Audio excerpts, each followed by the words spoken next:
On today's starting nine, Jake and Carl sit down with Royals rookie sensation Vinnie Pasquantino to hear about his journey from mid-round draft pick to overlooked prospect to how he turned COVID into a competitive advantage.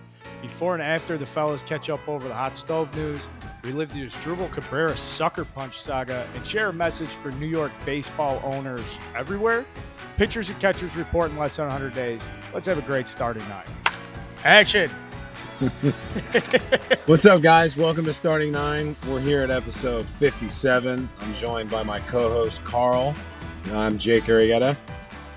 Rolling into the offseason, a lot of non-tendered free agents are now available on the market. Things are probably going to start heating up, man. How you doing up there? How was your weekend? I'm great. Thank you for asking. Wonderful introduction. Off-season opportunity to get better, try some different things out. We're going to do a little role reversal throughout, good reps there to start. Weekend's good. Illinois lost a nail-biter to Michigan. Jake Moody, I saw that. Hey, it was close. It looked like it was a really good game there for a little while. They're tough, though. That's good, tough Big Ten football on a Saturday. And I know we got a lot of Big Ten football fans out there. Illinois is coming.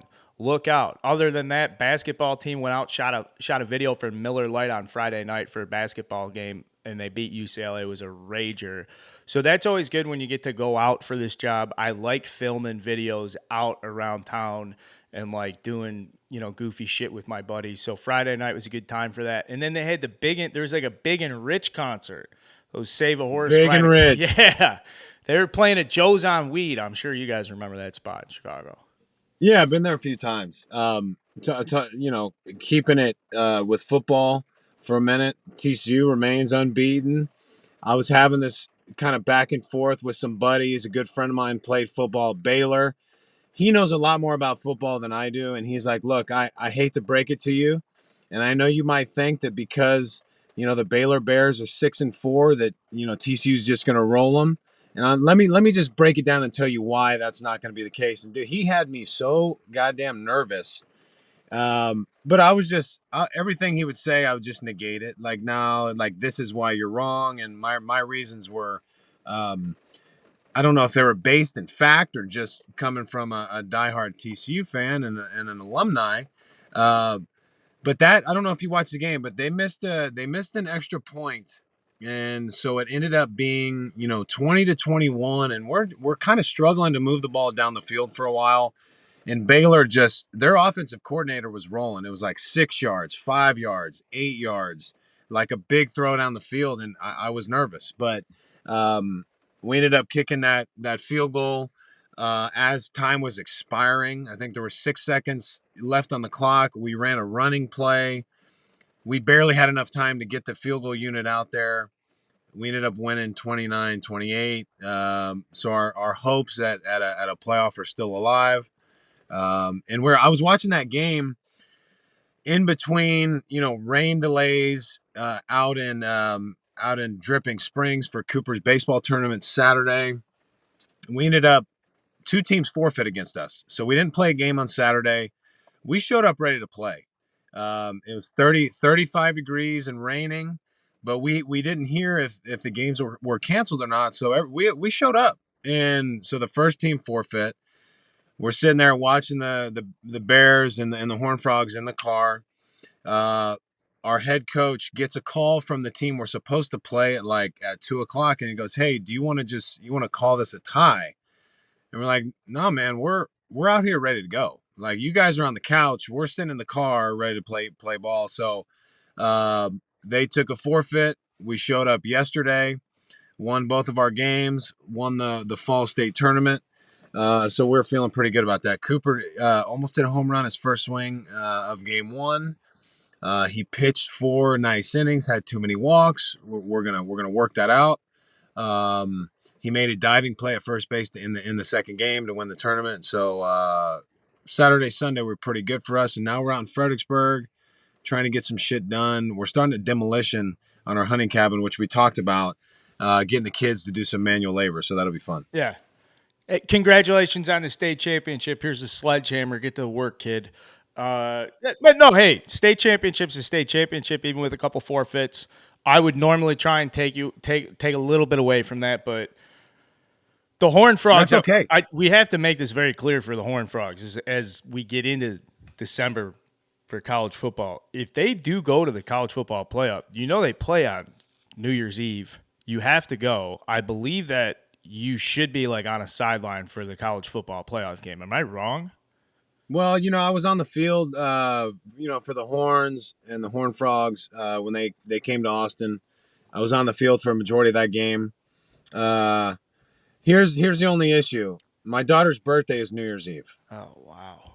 so we are trying to figure out the You should have plans lied to there. her. You guys should have fucking lied to your kid. I always tell people who have like birthdays on their major So your holidays, like, birthday's like on the yeah, just third. wait like wait a week, wait 2 weeks or something. They don't know any different. Doctor up that birth certificate because you just Well, run but into these then, situations later, and they're going to be chasing this their whole life. well, I'm sure you've had some experiences with ladies in your life, before you got married. But if you lie to your daughter, things down the road might not turn out the way you envision them. So I don't know if that's something that I'm going to lie to my daughter about. Her birthday. Look, we're about to have like a blowout birthday party for Christina Lackey for her 40th. Like, I just couldn't imagine if my daughter were to turn 17 or 18 and she finds out that that's not her real birthday.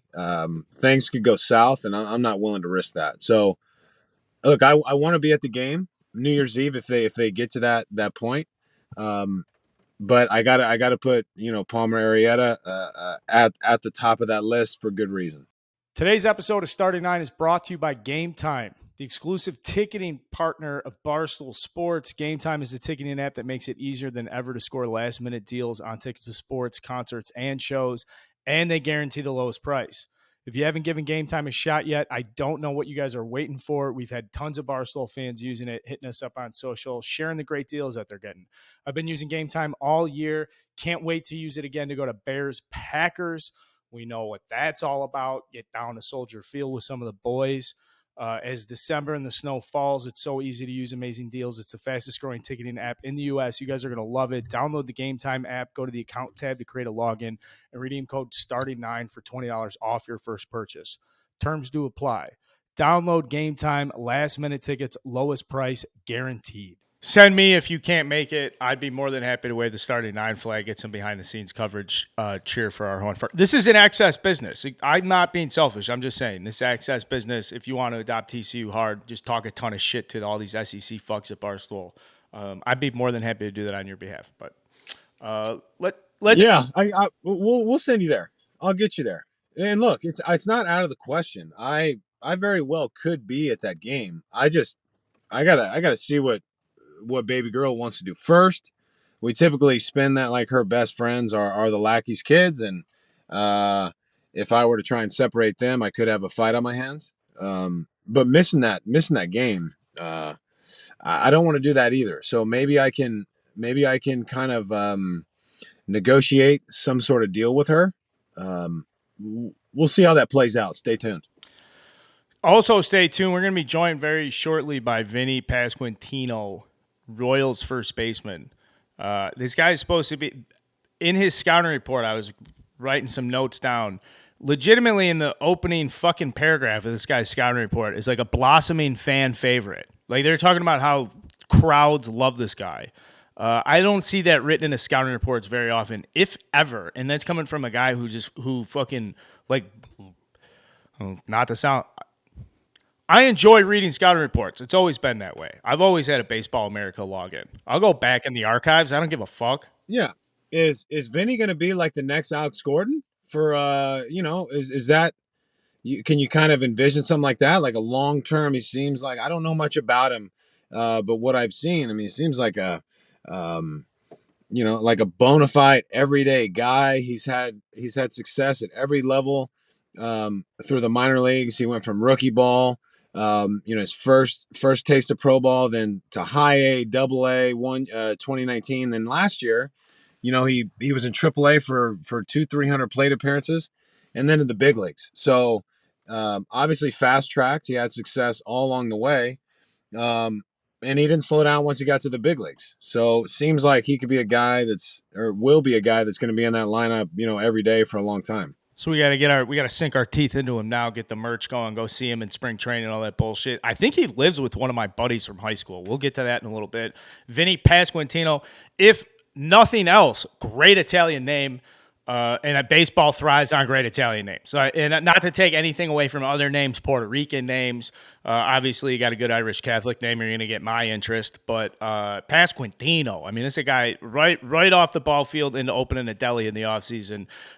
Before we get to him, though, let's get a couple quotes rolling here for the social media clip here. We have some news over the weekend that obviously I knew you fucking loved this. I knew you loved it. Now, whether it's a cheap shot, it was a big time cheap shot. Asdrubal Cabrera laid this motherfucker out. Absolute chaos. You're asking if it was a cheap shot? Are you fucking kidding me? I mean, I thought, when I watched the clip, I thought the pitcher was the one that was going to run over there and lay him down. But, I mean, out of nowhere. And he didn't even, he didn't even hit him square. You got a defenseless dude trotting the bases, and you can't even square him up. So, yeah, I mean, just an unbelievable cheap shot. But, things like winter ball on the islands, like it's a different type of competition for some reason. Like those guys are going fucking nuts. That's not something you would never see, like in this country, like at the big league level, like in that way. I mean, that was wild. I've never seen anything like it. Yeah, Asdrubal Cabrera did not play in the big leagues this year. So, what is that league? That's a winter developmental league, or is that? No, I think it's their. No, it's just the. I mean, look, I don't know for certain, but it's just their winter ball. Like it's, and that those are leagues where guys say like didn't get a ton of at bats. They want to go play winter ball, or maybe a guy who a team could see potentially making the club out of spring training, just needs more reps, but might not be a candidate for the fall league or something like that. So yeah, I mean, I know hundreds of guys who have played in leagues like that, Venezuela, Dominican, wherever, and hear stories all the time about crazy situations pre-game, during game, post-game, fans fighting each other in the stands, hearing gunshots in the parking lot. It's next level sort of competition over there. They go nuts. So it doesn't surprise me to see something like that. But it does surprise me to see something like that from Asdrubal Cabrera, because I played with him and against him for a long time. He was in Philly with me for a while. Like super nice, like personable guy. Yeah. So did that surprise you, or have you seen him? Surprised the hell out of me. He's got what 12, 15 years in the big leagues. 15 exactly. So I don't know if that helps his chances of getting back to the big leagues, something like that, man. Like I don't know. I mean, if I'm the dude he hit, whether I think I can win in a fight against him or not, I'm saying, hey, let me brush myself off. Then let's go toe to toe, and we got to fight this out. Like you just hit me like that. Now I need to be face to face with you. Ring the bell. Let's get after it. Calvin Escobar comes over the top. Social media replied to a Barstool Sports tweet, just said Asdrubal Cabrera's a pussy. So who was the dude he hit? I'm doing the research now. Some people were saying by the comments, like, is that Javi Baez? Said no, absolutely was not Javi Baez. Not great. Carlos Castro. Okay. I'm not familiar with Carlos. I would assume he's a minor league player somewhere. And he just got absolutely throttled. But he hit him with like his forearm. And, I mean, good for Carlos that he didn't square him up with his fist. Yeah, I didn't like to see that. I didn't like that at all. I don't like to see it either. If it's going to come from anybody, it has to come from the pitcher. Or somebody pimp a home run and then turn around and just start talking shit to the catcher one fucking time. That would be it. Instead of having to throw the bat up in the air. Now, Carlos Castro, if you watch a replay close, I mean, it's not the It's not the bat flip that sends It's him. not the craziest pimp job you've ever Oh, but what, seen, is it? he fucking stares into the dugout and he's running his fucking mouth. I think that's it. We don't have the angle, and I don't speak Spanish and can't read lips, but I would understand that he's fucking running his mouth on those guys. And I think Asdrubal Cabrera isn't standing up for the pitcher. I think he sees him talking shit to his team. And the other thing is how fluid the first baseman's glove comes off into like one fluid movement. That's what really makes it a true sucker punch. Like if the Oh, glove gets stuck a it's an little bit, absolute sucker punch. yeah. And we didn't see it. We don't know the backstory, right? Like we don't know what happened. I don't know if that was in the fucking first inning, seventh inning, whatever. If there was John back and forth between both sides. Uh, yeah, I really don't know what was going on there. But like if it was the pimp job or like a little bullshit talk to the other side, it's like Latin players were like the pioneers of pimp and homers, and so that's why I don't think that that's what it was, because we've seen bats thrown 40 feet in the air in winter ball since like I started playing pro ball, so I don't that looked harmless. I think you're right. I think there was some sort of John back and forth. He was talking to their dugout. Cabrera didn't like it. Um, yeah, but the response was just that's not right. You can't hit a guy like that, man. I mean, at least if you want to fight somebody, make sure they're looking at you. Sucker punching is definitely not the way to go. Like you're gonna lose guys' respect for hitting somebody like that. He's ready to pop though, man. He's trying to get back to the big leagues. Maybe just, tensions are high. Did you see? Here's a great story. I wasn't paying Yeah, attention to give this me at feed me all. some. I'm Yeah, going to give you a great one. Matt Bush and the Brewers agreed to $1.85 million in arbitration after Matt Bush, I believe he pitched in 59 or 65 games. A lot of people listening to this find this incredibly insignificant. Matt Bush was drafted first overall in 2004. He was a shortstop. He's a it's an pitcher. amazing story. 36 years old, and he's like settled in now as a big leaguer. He came back a little bit, then got hurt, then tried to come back, then COVID, then got shut down. Then like he hasn't pitched at all in maybe 5 or 6 years in the big leagues. And then even then, when he first made it to the big leagues in like 2015 or something, that was a huge comeback story then because he had been out of baseball. I think he had a couple run-in with I think he got arrested or had some Oh, issues. he got Okay, arrested you say multiple that. times. I think there was one story where he like bit a bouncer or something like that when he was younger. And he had his issues with substance abuse, I guess, and alcohol. And hey, I feel for him on that because a lot of people struggle with those same sort of issues. Um, it's a really incredible story because 99.9% of guys in any sport across the board that struggle with those sort of issues and um, you know performance issues or off the field stuff, family, drug abuse, alcohol, whatever it is, violence. Um, None of those guys end up coming back to play at the highest level of their sport. So to see him go from where he was to where he is now, you got to feel good about that. And he's trying to maximize his ability, to earn a living for himself and make the most out of it. So his career could have easily ended several years ago, and he could have continued down the path he was on. Um, but he's made some changes, and he's got an electric arm, and a lot of teams see that. Like when I saw him pitch in the big leagues in relief, like as a closer for the Rangers, whenever it was like, holy shit, this guy's still throwing 100 miles an hour. Like he's been out of the game for years, and now he's back. So, good for Matt Bush. It's an incredible story, and hopefully he can be a guy who can um, kind of express what he's gone through to some other kids, some young kids who might be in a similar situation that he was. Let's get him on and tell a story. I mean, I think he might be that type of guy. But great platform here. I would love to sit here and talk to Matt Bush because that's a guy from my era, my age. Fascinating guy. I remember the Padres drafted him first overall in '04. People were scratch the amount of talent that the guy has. Okay, Vinny's in the weight room. Let's get Vinny in here. Bring his ass in. Okay, before we have Vinny in here, I do want to thank our good friends from Beard Guys for sponsoring today's show. Beard Guys is actually a product.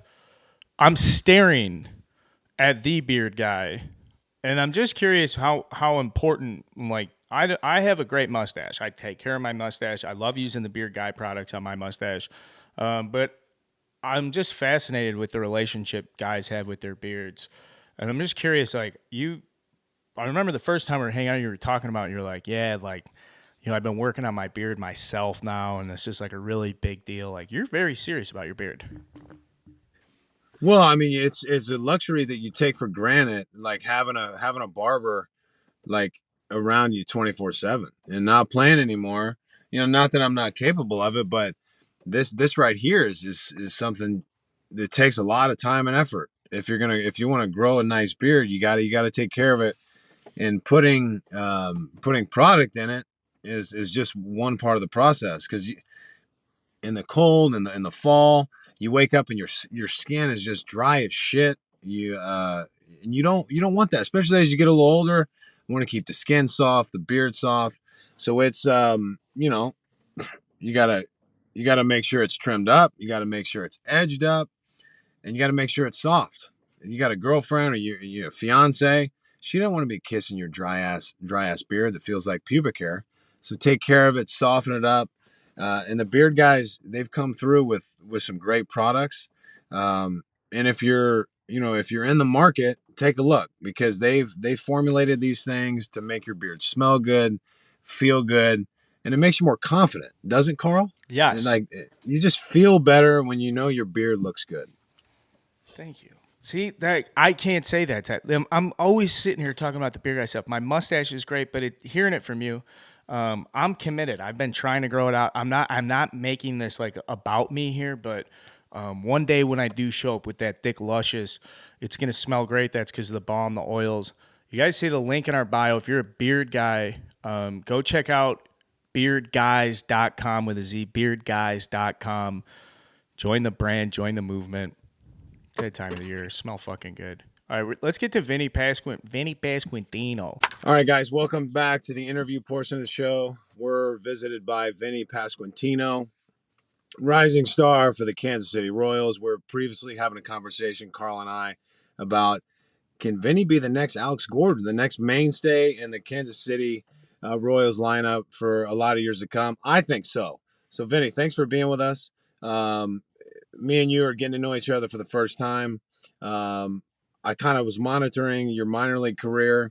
You had a very quick path to the big leagues, man. So, kind of give us a rundown of, your first year to your second year, kind of how the progression went for you, and what it was like in your first taste of the big leagues. Yeah, well, first of all, thanks for having me on, guys. This is a really cool show. I used to be a listener before getting to the big leagues, because it's hard to take in a bunch of baseball content when you're living it every day.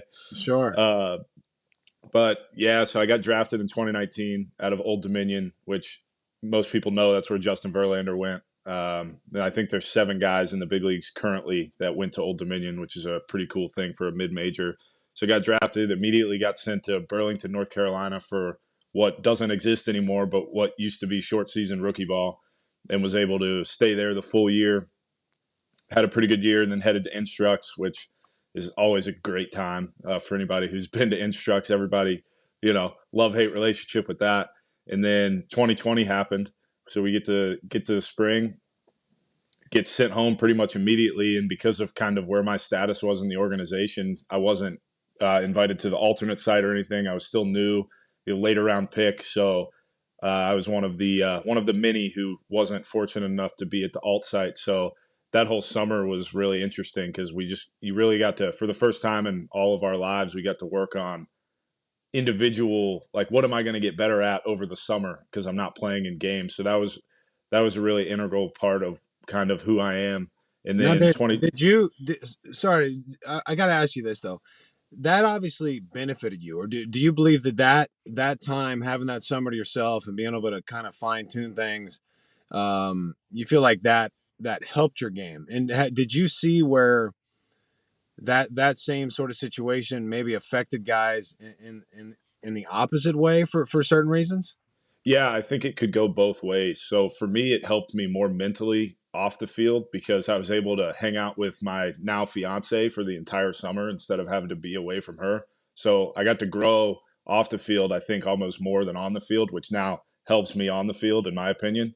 And I think some guys, a lot of guys had to get real jobs, so to speak, and weren't able to work on their craft as much or be able to focus on it as much. But for me, I was lucky enough. I did get a job, but I was able to work part-time, so I was able to still focus on baseball. So I was still hitting every day, lifting every day, throwing, like making sure I get my work in. And I kind of was able to put a chip on my shoulder, which was nice, of being like, man, why don't they why don't they want me to be at the alt site? So I was able to really focus on making sure I'm getting better. And I was really lucky too. Where I'm from in Richmond, Virginia, there was a plethora of guys who weren't at the alt site. So we kind of created, every Tuesday we went to my high school. We kind of jumped the fence, and at one point we had like 20 professional guys throwing live BPs, and you're able to kind of talk to guys and see what they're thinking in a different way than you're used to be able to. Because now I'm talking to pitchers from different organizations on what they think, as opposed to just my own pitchers from my organization. So for me, that really benefited me. And I was able to, we created a team and ended up playing some summer league teams, which was cool to just be able to keep playing when nobody else could. Well, that's amazing, man. That in the midst of such a difficult situation for for the country or people around the world, you guys were able to kind of unite and figure things out and find a way to continue to get better. And and I'm sure you've seen this, when guys are left with a lot of time, sometimes they spend that time unwisely. And like we mentioned before, it could go the opposite way. Guys could get worse during that period of time. But you're like, no, like you said, you had a chip on your shoulder. You were going to continue to find ways to get better. And being able to have those conversations with opposing, pitchers or guys in different organizations, it's like, what's making you tick when you're out there? What can I do a little bit better from the information I've gained from these guys to push my game to the next level? So, I mean, I give you all the credit in the world for that. I couldn't imagine going through that kind of stuff. And you saw so many guys' careers ended from that 2020 year. So then you obviously use your time wisely. You bounce back in 2021. You started the whole year in AAA, correct? 2021, I started in high A. Started in high A. Started in high A, finished in double A, and then I Okay. started this past season in triple A. Oh, okay. Got it. And so did you notice a big difference from your jump from when you went high, double A, triple A? Was it just a little bit more experience? I mean, because like velocities are pretty similar. Maybe guys command the ball a little bit better, or, from at bat to at bat, they make adjustments. But you seem to, have maintained your level of consistency. So, what was that like for you? Or were you just like, I'm focused on my routine, my game plan. I don't care who's on the mound. I'm going to get it done. Yeah, I actually think the velocity is higher at the lower levels right now because guys just throw really hard and don't really know what they're doing with it. So they're still trying to hone that in. So I felt like the biggest jump was from high A, guys are still trying to command the fastball. And then I felt like once you got to double A, it was more, hey, I'm literally an injury away from the big leagues. So now I'm focused on actually getting you out. And then in triple A, it's just the next step of that with older guys, more guys who have been in the big leagues that are kind of up and down. So I always felt like the progression was, all right, now I'm scouting who you are as a hitter or as a pitcher. I'm doing what I do well to get you out because I'm trying to get guys out in the big leagues, not in double A or in triple A. So I always felt like my approach is kind of my number one thing. So we were lucky with the Royals, and this happened in 2020. We were always having Zoom calls talking about the advanced analytics of what pitchers are doing, whether it's vertical break, horizontal break, different things like that. So we get really, everybody does, but we get really intense, detailed scouting reports, even in double A, triple A, that we're able to kind of focus on what the pitcher's doing. And like in double A and triple A, I'm not sure if it's still allowed, but you're allowed to have an iPad in the dugout that can give you some of this information. And the big leagues, it's a whole different level, but we were able to use that information to really benefit us as hitters. And for me, that was just massive. Hey, so real quick, my buddy Rico Bosco sends his best. I know you Northeast guys have a very strong bond. Some things are much bigger than sports, as we say. That's right, way bigger than sports. And on behalf of Rico, I guess this question Could you just like, what's your relationship with the game of baseball? I want to get to some of your stuff when you got to the big leagues, and I got some specific questions. But something that I'm very fascinated with as I continue to meet professional baseball players is there's this assumption that you guys, just like love the game, breathe the game. When people say like, "Oh, you're lucky you get to play a game for a living," I think that's just like such an unfair stigma. And I've learned that there's just such a different range of emotions and love and respect people have for the game, and there's other guys that are just super talented. So like, where do you fall on the spectrum of professional baseball players when it comes to loving the game? Yeah, so for me, baseball's been really a mainstay in my life. Like it's never been anything different from, kindergarten on, all I wanted to do was play baseball. So for me, the passion, that's really what I'm passionate about the most. But I was lucky in college. I was a communications major at Old Dominion, and one of the classes I took was about work-life balance. And it really made things clearer for me that if this is what I want to actually be my job, I need to love it and I need to care about it really more than anything. But at the end of the day, I need to know who I am off the field in order to know who I am on the field. So for me, I was able to take these classes, which I really learned that it's important when I leave the field, put it away. And that's kind of when I started and I said I used to listen. It's because I don't want to go home and just consume baseball, because I need to make sure I have that fire the next day that I can go out there and compete with the best of them. So for me, if I when I first got to the big leagues, I was living by myself in a hotel until I was able to find, I was able to get my fiance out there or be able to get, a real place to live in. I was miserable because I would go home, turn on MLB Network, wake up, MLB Network's on. And I struggled when I first got to the big league. So, like that first 3 weeks, I'm just consuming baseball every day. I'm calling former hitting coaches, being like, okay, how does my back hip look when I do this? So, just all day I'm thinking about baseball, and it was definitely very draining. So, um, I love baseball with everything that I got, but I also know that especially when we're in season, I need to be able to step away and be able to, be Vinnie Pasquantino, because it's super important for me to do that. Well, it's nice to do that too in the off season. Like for me, I would get all my baseball news like from friends and family. Yeah. I would, Monday through Friday or whatever it was, I get up early. I do my prep. I get my workout in. I do my rehab and I do my throwing.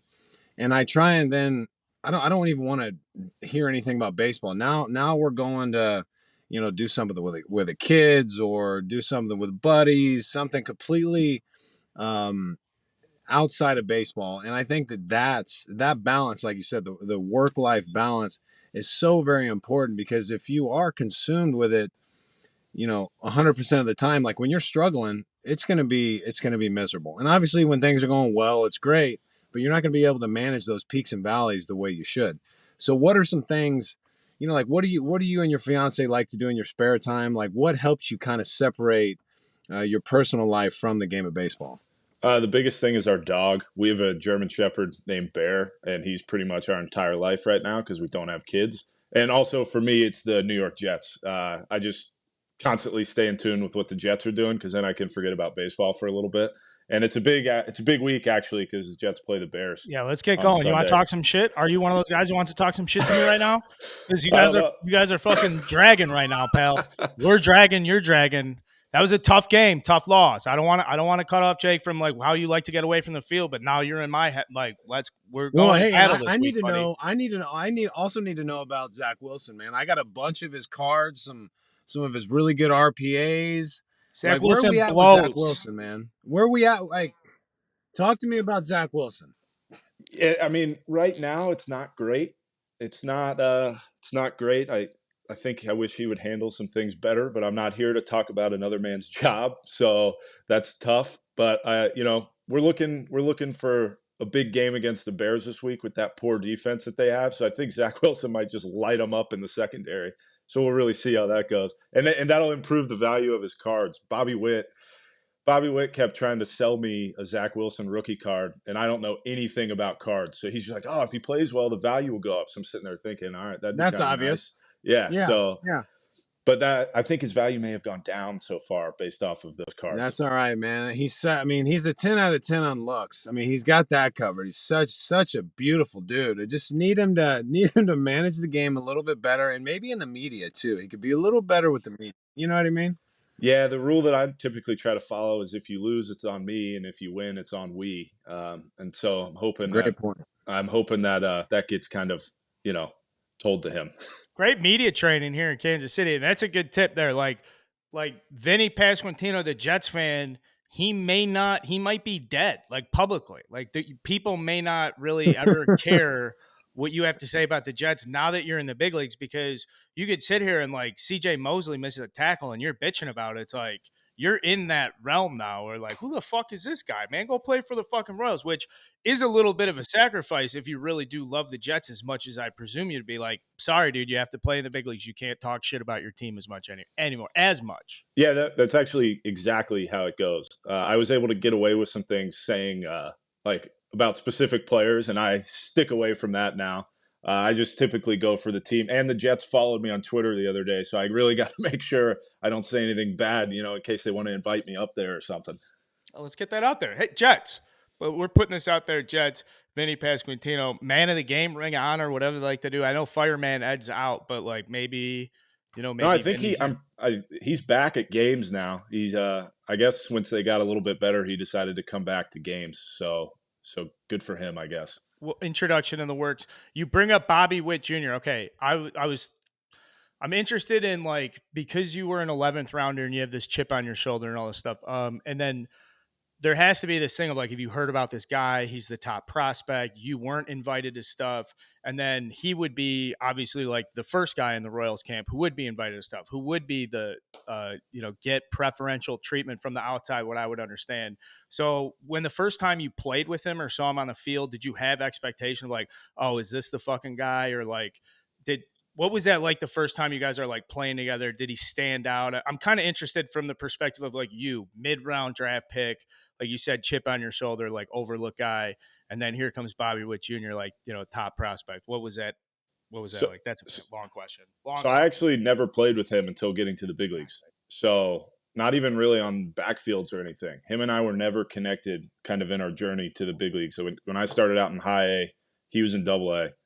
And then when I got promoted to double A, the same day he got promoted to triple A. So, and then he made the team. So I guess the first time I ever played with him was spring training this year. And I mean, he's just unbelievable. I mean, especially like character wise, there's nobody better. I mean, it's hard to be the number 2 pick in the draft and be able to kind of have that weight of the franchise on your shoulder a little bit for a few years when you're in the minor leagues and then get there the way that he has. And I think he's handled everything in stride. But I mean, yeah, the first time I played with him and a few other guys, it was kind of like starstruck moment for me because I had never really, yeah, being in the big leagues was always a goal, but it never became a real reality until this year. So I had always watched these guys from afar thinking, okay, that's what big leaguers look like. I want to try to be like them. So being on the field with him at the same time was just super special for me. Going into your first full season with the Royals, what are you most excited about, and what are some reasons that fans, Royals fans, and not just Royals fans, but fans around the game, what are some things that they should be looking forward to, from you guys, coming into 2023, and what are you excited about? Yeah, I'm just excited. Like for me on a personal level, I'm excited for the clean slate of being there for, hopefully 162. So when I got called up, I think we were under 500 by like 15, 20 games or so. So it was always kind of, we're going on an uphill mountain here. And now we're able to start clean. So for me, the way that we finished the season, I think midway through the season to the end of the year, we were close to 500 ball club. So it'd be nice to you start and kind of be teetering that line because I think this team can be really good. Obviously, it's going to be a bunch of guys who are going into their first full season, a lot of guys that still have rookie status, and it's just kind of a lot of guys growing. And new manager, um, somewhat same front office. So we're curious to see kind of what's going on. So once we show up in the spring, we'll know the team, we'll know who's going to be there, and come opening day, it's going to be a good young Royals team. Hey, one of those names thrown around coming back, maybe Zach Greinke. So like when you get to the big leagues, did people tell you you're not allowed to go up and talk to him, or how was that made clear to you? So I met Zach in the spring. I have a few Zach stories, but I'm going to keep them away because it's Zach, so I don't want to make him mad. But I really hope that he comes back next year because he's a great clubhouse guy. He's really good at fantasy football, and he's just an all-time good time to be around. For the first few times I played first base in the bigs, he was pitching, so I made it clear to him that I was his personal first baseman. Some guys have personal catchers, but he has personal first baseman. So I think I was there. I can't remember what start it was for him, but it was a monumental start for him in terms of like starting pitcher appearances, I believe. And I was on the field for it, so I think it was actually my debut at first base. So it's really cool to just kind of watch him talk to the younger pitchers and see what he has to say because he's a Hall of Famer, and it's really special to have one of those guys in your clubhouse. His dry humor and his honesty is second to none. I respect you for keeping the Grinky stories quiet, as you probably should. But he's a beautiful human being. He's kind of broken out some brutal honesty to me a couple times. He got a base hit off me in L.A. And he's like, man, you threw me a good curveball, and then the next one was just like horse shit, and I just hit it into center field. I'm like, all right, Zach, cool, man, thanks, appreciate it. We're running polls. And I'm trying to get on the same side as him because I know he's not going to stop to talk to me. So I I have to bust my ass to get over there. And it's like a 10 or 15 word quick conversation. He's like, all right, man, I'll see you later. But he's a beautiful human being. It'd be great, to play with him again. And it's awesome to watch how he's kind of continued to do what he's done with what I think he would even consider, average to below average stuff. But by all means, a Hall of Famer. Just a great dude. Yeah, he's awesome. He was actually in Italy. I was in Italy last week, and he was there too. So we were texting a little bit. We never met up, but he's just a cool guy to have around. It'd be an interesting guy to hit the Coliseum with. What about the Justin Turner interview? I believe we talked to Justin Turner a couple months ago, and casually he had mentioned how Zach Greinke's like a conversation with Zach Greinke in a clubhouse had changed his offensive approach and allowed him to hit for power. And we were thinking like, all right, well, what's the story? How did what's the big turn? And, you going from being like a solid hitter to being like an all-star caliber, top 10 MVP candidate in some season type player. And he was like, actually, Zach Greinke gave me some advice. So I would just, here's some advice back to you, Vin. If you get a chance, sit down with him and see if you can go through like a pitch chart with him and see if you could tell him how much you suck or how he would get you out with two-seam fastballs. Because there's something as simple like that. Justin Turner's walking around being like, well, thanks for Zach Greinke. And I didn't Turner, 38 years old and still doing it. So what are you, 24, 25? 25. I feel like an old man, to be honest, with some of these younger guys that are coming up. I've got like 100 days of service, and guys who are my age have like 5 years right now. It's interesting talking to those guys. Yeah. Well, I'm just like my buddy Mike Massey. I haven't talked to him in a while. I understand he's your second baseman. Does that name ring a bell, Mike Massey? Yeah. If we're going to be completely honest, Michael Massey can screw off. He's one of my best friends. He was going to most likely be in my wedding until he went on a rampage when we were in Minnesota about how he hates being invited to be in people's weddings because of how much work it is. As I'm sitting there thinking about asking him to be in my wedding, so he will not be there. He actually just made a Twitter, and I live so rent-free in his head that his bio is all about me. So he just tries to come up with things about the Jets that aren't good and tweet it out there. I had sent him a text last week asking if he wanted to maybe potentially go to Vegas. And then he put it out there for the world to see. So now everybody knows that I want to go to Vegas, which is always good. But, it's just a good time. So nothing wrong with going to Vegas, bro. You're in the big leagues. You're 25 years old. Let's go. And hey, what's his name? Mike Massey? yeah. If you don't like to go to fucking weddings, get the fuck out of here. Who doesn't like fucking weddings, man? Hey, shoot me an invite. I'll rip my suit on the dance floor, no problem. Yeah, it's a little bit of work, but God, they're beautiful things, and you're gonna miss them when you have no longer have friends that getting married. Yeah, well, you got to take advantage of those weddings. For him, because he's made it so clear about how he feels about weddings, I don't think anybody's going to invite him anymore. I'll just save on that $700 or whatever it is per two people plate, and just save that money, and he can just stay at home. He can stay at home. Is he married? He will be. He's been with the same girl, Jane. She's great for like 8 years. She's great.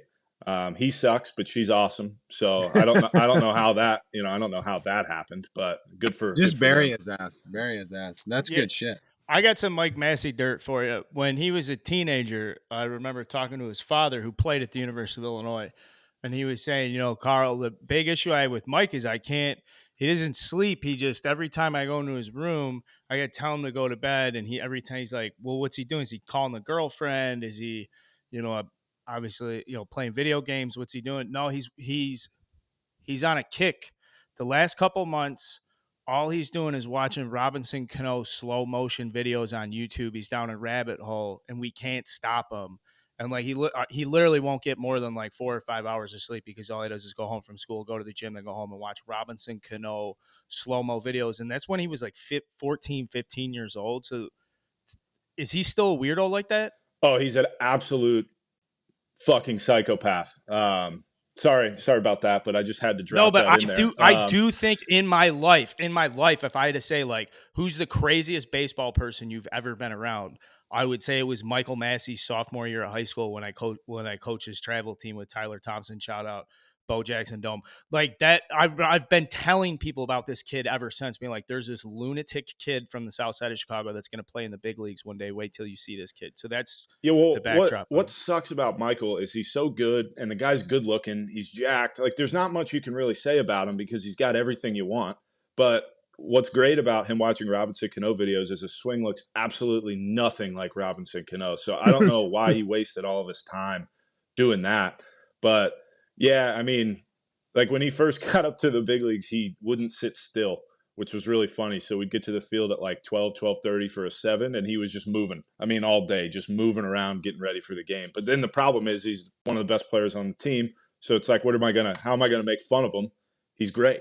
So I always have to find reasons to make fun of the guy. And, slowly he's giving me more reasons, which is very nice.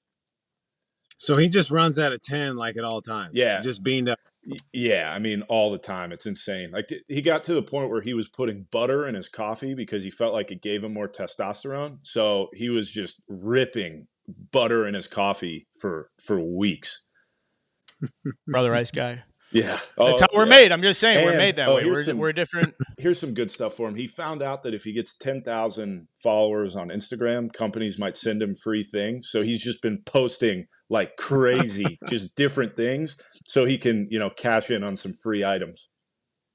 Southsider, rat. Yeah. Love it. Hey, everybody likes free shit. Who doesn't? That's what I mean. He does all these things that make me mad, but it's like it's not the dumbest thing I've ever heard. It's pretty smart. No, you got to stay active, man, and nice care packages here and there, free shit. Everyone loves that. Yeah, who doesn't? Vinny, man, thanks so much for jumping on today's episode. Everything looks good. The hair's wet. The vibes are excellent. You're pretty serious young man here. I feel like you got a bright future ahead. I was reading a stat. I was wondering if you could comment. They said in your scouting report, I think you're the only guy in minor league baseball last year to walk more than they strike out and hit 20 pops. I thought that was interesting, but I also thought this was more interesting, though. They describe you as a fan favorite in the making. What the fuck does that mean? Basically means that I have no idea, to be honest. I have a good time playing baseball, and people enjoy that, I think. Like I said, I'm passionate about the game, and I think I play like it. Also, it probably helps that I have a stolen base that's in the Hall of Fame right now. I'm not the fastest guy, but I'm 1 for 1 in the big leagues in stolen bases, and that base is currently in Cooperstown. So I think people like that. Tell us about that. What's the significance with that stolen base? 2 batters before Bobby Witt stole a base, and he went 30-20 this year. I think 30 stolen bases, 20 home runs. So he's the 5th rookie of all time to do that. But more importantly is I stole my first ever base. So they wouldn't let me take it because they wanted to send it to Cooperstown. So then Salvador Perez tweeted a picture of me with the base and said 30 homers, 20 stolen bases, and 1 miracle. So Salvi's even getting out the joke. So I, to be honest, I think it's just because I have a good time. It's a very serious game. It's a real job, but I like playing it and I don't want to stop. And I think people see that when I play. Well, when you go through a 162 game grind, including, 30 or so games of spring training, and you enjoy the game as much as you do, man, like it makes it much easier. And you got a great head on your shoulders. You know how to separate the game from your personal life. And you're in the right direction, man. We really appreciate you coming on. It's great to fucking meet you. We're gonna come out to spring training. Do you play golf? Yeah, I play golf. I'm so bad at golf, but I do play. Carl is too. Carl's bad too. It's totally Okay. fine. I'll work with you a little bit. I'll Fuck work with you you. and Carl. We're gonna have a blast, man. Yeah, I appreciate it. Hey, I just want to say when you guys won the World Series, I remember exactly where I was. I was in my dorm room. I was a freshman in college. We probably had 20 people in the room. We were all Cubs fans for the night, and it was a really cool special thing. And then I remember playing in Cleveland this year, just being like, wow, this is where they did it. This is where history was made, right in here. I don't know how. I mean, the dugout is the smallest thing. You bang your head every time you walk out, but that's unbelievable. I love hearing you say that, man. We had a nice run. We were in the gym. Got rid of that goat. We were in the gym thing about this is where the speech happened. Right in here is where that speech happened. Absolutely. Was in this weight room. So that's it, dude. It's really cool, like following the game as much as I did as a kid and being able to experience where things happened real time, like in the clubhouse on the field. It's really cool. Dude, and play your cards right, Vinny, and you could end up hosting a show with me one day, man. That's just like the career That's the goal. trajectory, That dude. is honestly the only reason I came on was to just let you know that I can speak. So then when my time comes, we'll kick Jake off and I'll take over. Hey, I'll gladly let you have the seat. No problem at all. No problem at all. Vinny, it's great meeting you, man. Say what's up to Mass, the rest of the boys. We'll talk very soon, and fuck the Jets. Yeah. All right, thanks. I appreciate it. All right, bro. See ya. Vinnie Pasquantino, nice kid. Real nice kid. Got a good head on his shoulders. Obviously, he's primed for a big first full year in the big leagues, man. Had success all throughout the way. You know, he talked about how he separates the game from his personal life, and anybody who's played at the highest level knows how valuable that is. And being good at that is important, because if you're all baseball all the time, it's not going to be conducive for long-term success. You got to have some hobbies, man. It doesn't matter if you play golf, you fish, you like crosswords, you like fucking soap operas. You got to have something to kind of kind of down regulate from the high stress you experience throughout the season. So smart kid, obviously likes to travel, have a good time. We talked about how he's a fan favorite. Kansas City fans are going to like this guy for a long time. So glad we got to spend some time with him. Yeah, they could have a very bright future depending on how the next year goes, because they got rid of I believe Dayton Moore. Now they've got this Piccolo guy who's been around the organization for 16 years. Yeah. And then when they went to do their manager, obviously Griffal got Pedro Griffal. It's a tough thing to say. I get it. The White Sox, Pedro Griffal. The White Sox hired Pedro Griffal away from him, and it was kind of a surprising move because they had loved the hire, but then the Royals came out and they said, we're just trying to get somebody completely outside the organization. They get the bench coach from the Rays. So I feel like they'll have another year to kind of level set, where like it seems like Pasquantino is going to come out of spring training. He should be their first baseman. Massey should be the second baseman.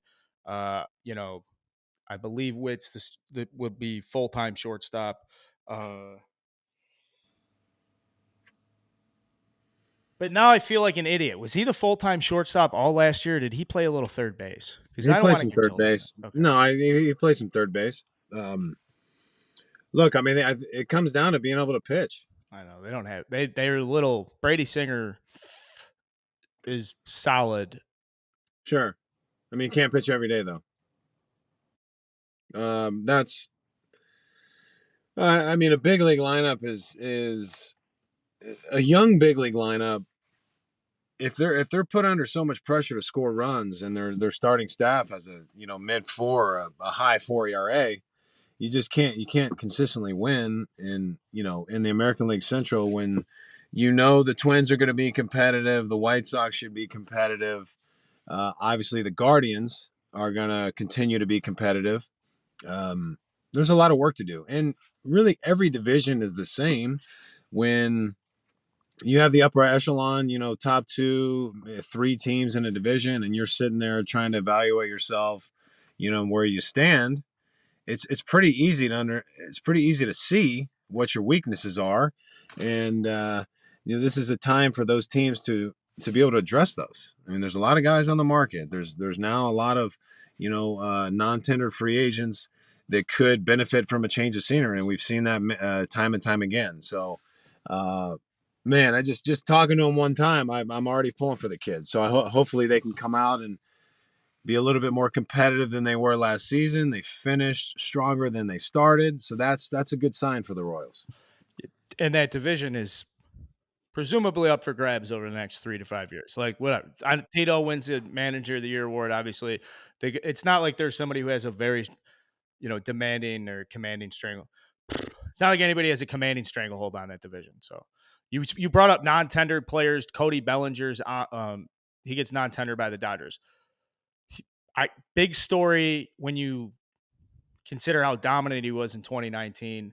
I guess my question to you is, do you know why he's been so bad away from like that? Just, it's a tough game or any of the cliche shit. Like, is there something you actually look at and you're like, well, it's because he's weaker or he's not that type of guy, or what the fuck is going on with him? When you look at Cody Bellinger, he looks the exact same that he did 2018, 2019, and when was his MVP caliber season? It was 19, Yeah. 2019. And I mean, was that his only like really strong season?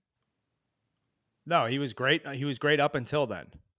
Okay, so I mean, it's a head scratcher, because if he's done it for multiple years and then he had the type of season he did in 2019, you wonder what has changed.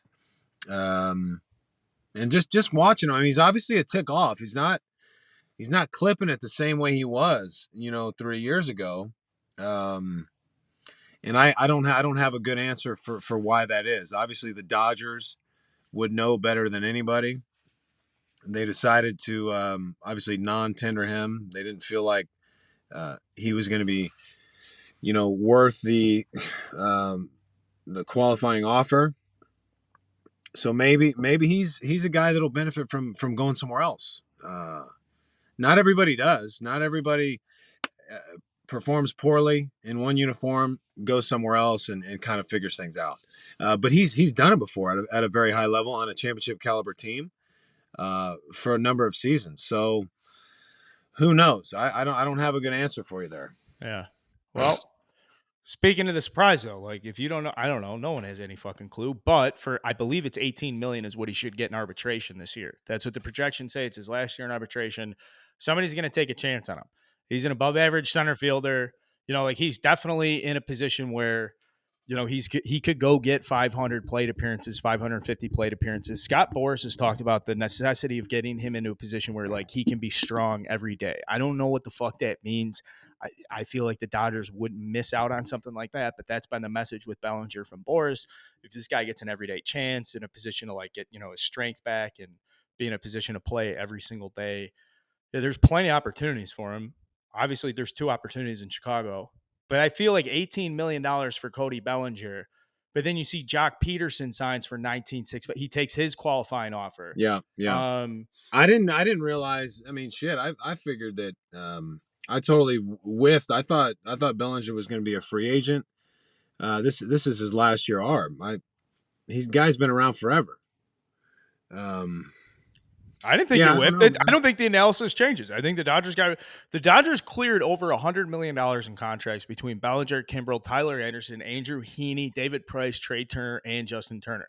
There's over $100 million to spend here, which is now they could have that 18 million is no impact to that 100 million for Bellinger if the Dodgers think that like, oh, it's a quick rebound.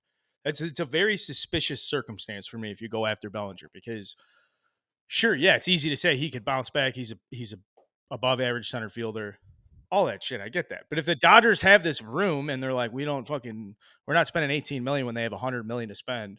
Well, that's true. And when you can replace his production for a fraction of that price, it remains a pretty easy decision for the Dodgers in my mind. If you can spend big league minimum or let's say a couple $1,000,000 on a guy that's going to give you very similar numbers, then it seems to be a fairly easy decision for the Dodgers and to use that money elsewhere.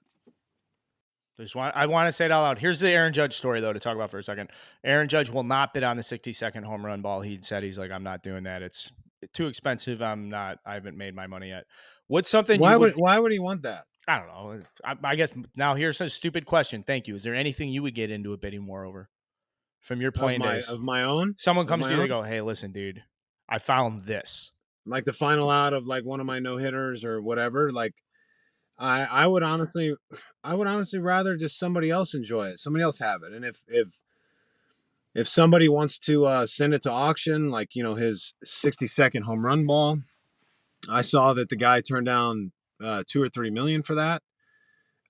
It would be wise for him to go put it on golden auctions. You get two guys in there that have hundreds of millions of dollars. You could sell it for 6 million. So no, I'm not very tied to any memorabilia personally of things that I have. We have way too much shit. I think there's a couple things that I'm glad that I have, like the two mounds from my no hitters I have. I've got a couple dozen baseballs from World Series games. Um, a couple balls from the wild card game. But I mean, in the World Series ring, like what else? What else do you need? I don't know. I don't have shit. I mean, I got my glove from college, but I'm trying to think what I would have kept. Probably no. It's just not. I don't get. I'm just not someone that's very tied to that kind of stuff. So I could be the wrong guy to ask, but I don't blame Judge for not wanting to bid on that ball. And look, he said he hadn't made his money yet. Come on, I mean the guy has plenty of money and he's about to have 300 something million. So if he wanted it, great, but I wouldn't pay $3 million for it for a ball that I hit. Collecting, I understand.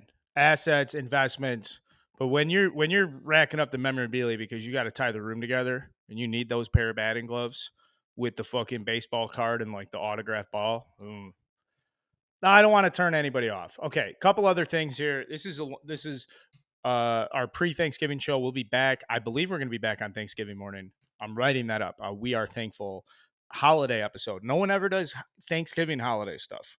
Halloween, yes. Christmas, yes. But we could do a Thanksgiving themed episode. I'll be fucking quick. I'll be thankful about some stuff, good and bad. We could fire something together quickly. Have a couple cocktails. Oh, now we're talking. Yeah, just like Yeah, I warm, mean, I'm gonna have up. a bunch of people with me. Mm-hmm. But we could totally just rep out some content real quick. Yeah, well, this time of year is a little frustrating. As a player, I didn't pay attention to much, as I mentioned in the interview with Vinnie. I can't stand the rumors because we don't know. Are people just throwing stuff out there? Are they getting whispers from executives or hearing things from players? Who knows? So it's kind of tiring and exhausting to kind of get your wheels spinning for potentially no reason. But that's pretty much the only thing that's going on right now. Who's linked to what team?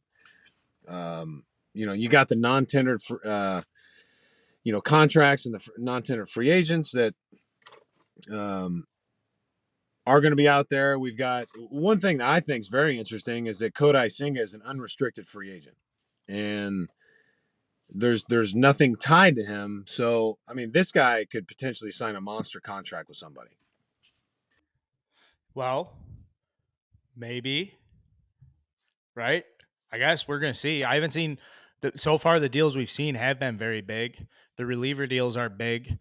When some of these names start dropping, like I can't imagine what Trey Turner. They're saying Trey Turner 8 years, 270. But to your point, yeah, it's impossible to sit here and speculate about this shit. All the notes I have, okay, Nimmo to the Blue Jays looks more impossible because Teoscar Hernandez got traded to the Mariners. Like, okay, great. Does Nimmo to the Blue Jays look good? I don't fucking know. We've been sitting here talking about the Texas Rangers, them making moves, them pressure. Well, now Major League Baseball gives them the 2024 All-Star game. Like, there's fucking stuff going on with the Texas Rangers in the boardroom behind closed doors where they're saying, like, the time is now. They don't want to sit around. If they don't make moves now, they're going to get run over for another 10 fucking years. And it's an organization that's been run over except for a handful of times for a number of years. So, yeah, Billy Beane out of the front office at Oakland into an advisory role. I didn't even fucking know he was still the GM because they've been shit for so long, which obviously I know he's a GM and they mean, but To your point, yeah, how entertaining or how exciting is any of this? I don't know. None. It I isn't. don't know either. I think Phillies are definitely going to get a big free agent shortstop. I think, and I say that because they don't want to sit there and that's in the same position they were in, like mid-season, looking up at the Mets and the Braves, and they obviously did their thing and made a couple trades that didn't seem super sexy that actually turned out to work out very well.